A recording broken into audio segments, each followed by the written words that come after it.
Non, non, 5 quartiers. Il y a Grand Yoff, il y a Léona, il y a Kandé, il y a Tilène, il y a Santhiaba, il y a même Belfort. Et il y aura d'autres quartiers.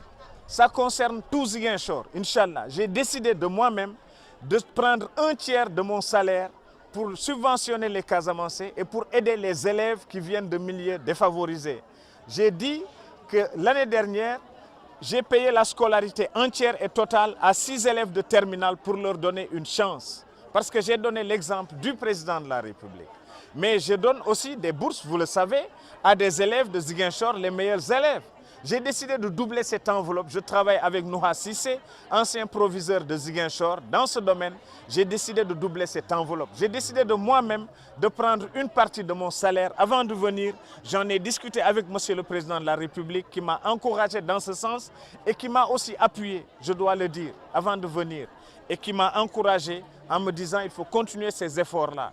C'est lui-même qui m'a suggéré en me disant il faut que ce que tu fais aussi pour ta région soit connu.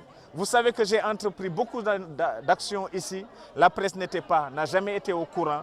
Je ne suis jamais allé vers la presse. Aujourd'hui, c'est heureux. Vous êtes là et j'en parle. Mais c'est bien aussi que les Casamançais connaissent ce que le président de la République fait pour la région. J'ai un magazine qui est sorti qui fait la revue globale de l'ensemble des programmes financés par Monsieur le Président de la République, par le gouvernement du Sénégal, ici à Ziguinchor, en Casamance. J'ai ce document-là qui est produit avec la collaboration de la Chambre de commerce de Ziguinchor. Je vais vous le donner d'ailleurs tout de suite. Je vais le présenter devant les caméras. Permettez-moi juste de... Voilà, c'est ça. C'est ça, vous voyez. Le président Macky Sall accentue ses investissements à Ziguinchor.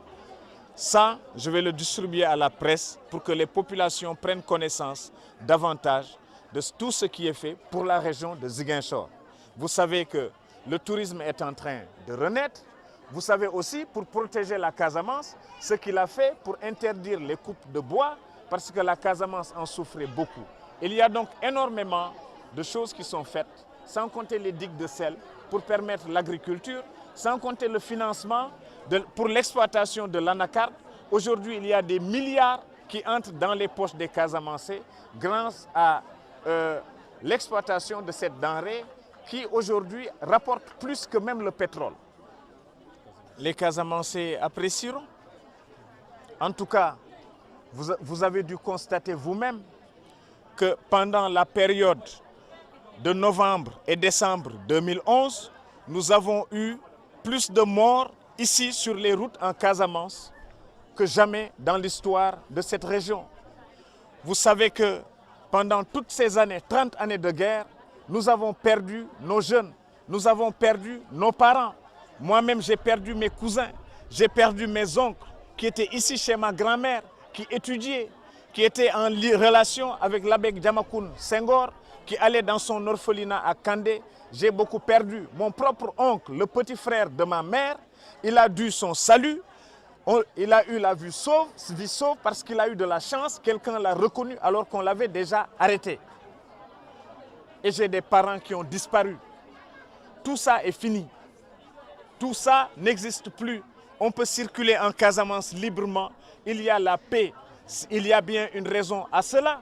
C'est parce qu'il y a eu des efforts qui ont été consentis dans le dialogue, dans la discussion et dans le respect de la dignité des Casamançais. C'est pourquoi je dis aux Casamançais, il ne faut pas vous laisser tromper, il ne faut pas vous laisser berner. Tout ça a bien une raison et un sens. Quand le président de la République a accédé au pouvoir, il m'a dit, Souleymane, je veux la paix et je veux discuter avec tous les Casamançais sans exclusif. Eh bien, ceux qui étaient là, les premières initiatives qu'ils ont entreprises ont été de lancer des mandats d'arrêt internationaux contre certains responsables du MFDC, vous le savez. Moi, je ne suis pas là pour dénigrer des gens, pour jeter l'anathème sur des gens, mais il faudrait convenir qu'aujourd'hui, moi, je suis venu par la route. Ce n'est pas pour rien, j'aurais pu prendre l'avion. J'ai conduit moi-même, sans chauffeur, de Dakar à Ziguinchor. Je suis passé par la Gambie, je suis passé par Baïla, je suis passé par Djouloulou, je suis passé par Bignona, je suis passé par Tebi, je suis passé par Tobor, je suis passé par Ziguinchor.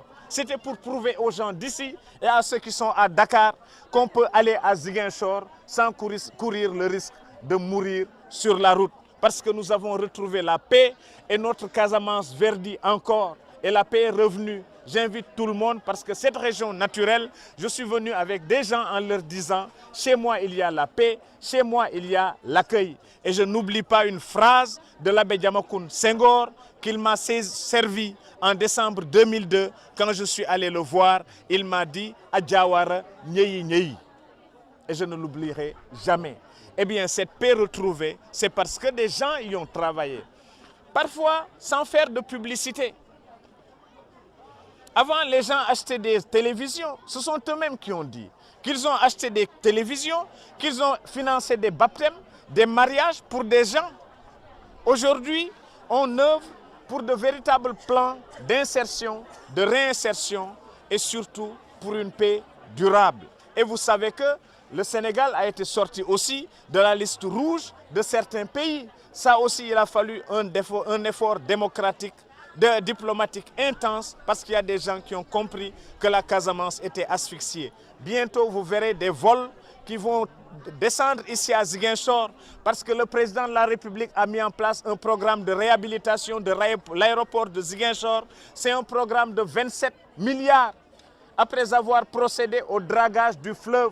Pour un programme de 47 milliards, c'est déjà fait. On peut venir à Ziguinchor par bateau de jour comme de nuit. Il y a 2 bateaux qui se relaient. Il y a encore 1 an, ce n'était pas possible. Tout cela est fait parce qu'il y a quelqu'un, je lui ai dit la dernière fois, il est à Dakar physiquement, mais son cœur bat pour la région de la Casamance naturelle. Et c'est le lieu de le remercier, mais aussi c'est le lieu de lui dire merci en allant voter pour la coalition Benno le 30 juillet, Inch'Allah. Je vous remercie. Une question politique après cette... Je suis dans l'arène politique. Et aujourd'hui, je vais vraiment dire le fond de ma pensée et de mon cœur. Je ne l'ai jamais fait. Moi, je ne veux pas venir ici pour me disputer avec Doudouka. C'est un parent. Avec Benoît, c'est un ami.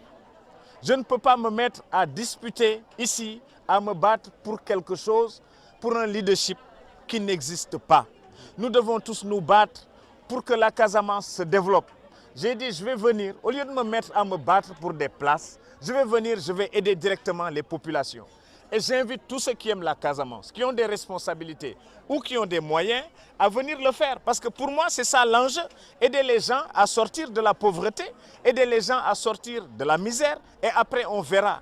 Mais je suis derrière le président, je soutiens le président, je soutiens sa coalition et c'est ça qui compte. Moi, je ne viendrai pas me battre pour ou contre quelqu'un. C'est vraiment ce qui m'a retenu jusqu'ici. Parce que venir, qu'on entende Souleymane est dans un camp, il n'est pas dans l'autre, ce n'est pas vraiment ce que je souhaite. Et non plus, je ne souhaite pas que l'on dise que j'ai fait face à d'autres camps ou contre d'autres personnes. Je ne le veux pas. Mon souhait, c'est qu'on soit ensemble. Et c'est pourquoi j'ai voulu symboliquement hier aller rendre visite à Benoît, aller rendre visite à Doudouka. J'ai appelé Doudou, malheureusement, il est allé à Dakar, il avait des besoins, des problèmes à régler à Dakar.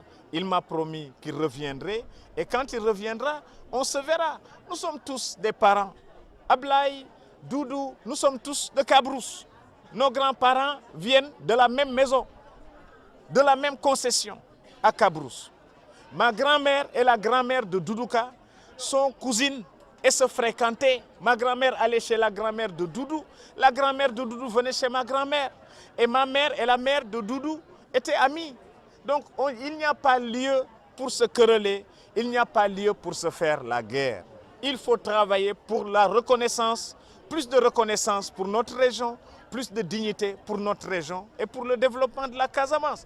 Pour moi, un autre débat, c'est un débat inutile, c'est un débat futile. Et vraiment, j'ai été peiné. Moi-même, quand j'ai voulu venir ici, il y a eu des gens, des prétendus pseudo-politiciens qui se sont mis à déclarer Souleymane Jules Diop, persona non grata. Moi, persona non grata, je suis né ici. J'ai grandi ici, ici même. Ici, ma mère, c'est chez ma grand-mère, c'est chez ma grand-mère que les responsables du MFDC venaient se réunir et discuter. Ma grand-mère a donné son sein à Edmond Bora. Son sein, ma grand-mère. Et d'autres considérations que je n'ai pas besoin d'évoquer ici.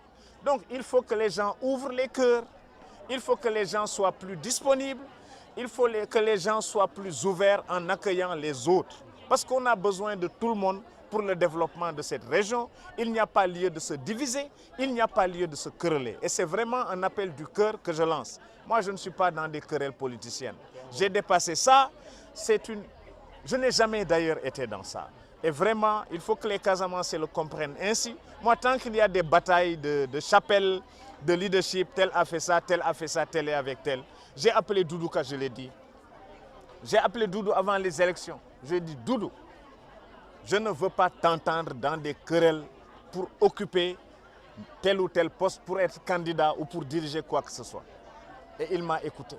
Benoît est venu à mon bureau. Nous avons discuté. Je ne vois pas le problème.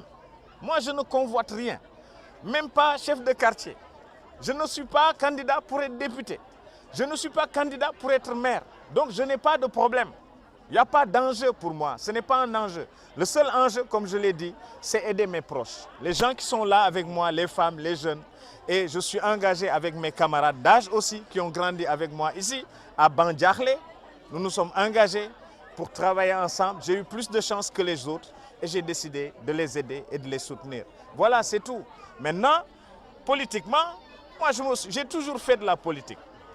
Aujourd'hui, j'ai vu des journalistes sur des listes. Avant, ils disaient non, non, non, Souleymane Jules Diop, c'est un politicien. Heureusement que maintenant, les gens ont compris que l'engagement, il peut être un engagement militant pour le principe. Parce que je ne peux pas venir laisser détruire ma région, me taire et dire parce que je veux être objectif, je ne veux pas faire de la politique, je suis un journaliste. Ça n'a aucun sens. Le journaliste, c'est avant tout un citoyen. Et aux États-Unis, j'ai vu des gens faire ce qu'ils appellent active journalism. Et vous voyez que pendant des élections, les grands journaux aux États-Unis prennent position et soutiennent des candidats. Pourquoi moi, je serais gêné ici de dire je suis pour tel ou pour tel? Voilà.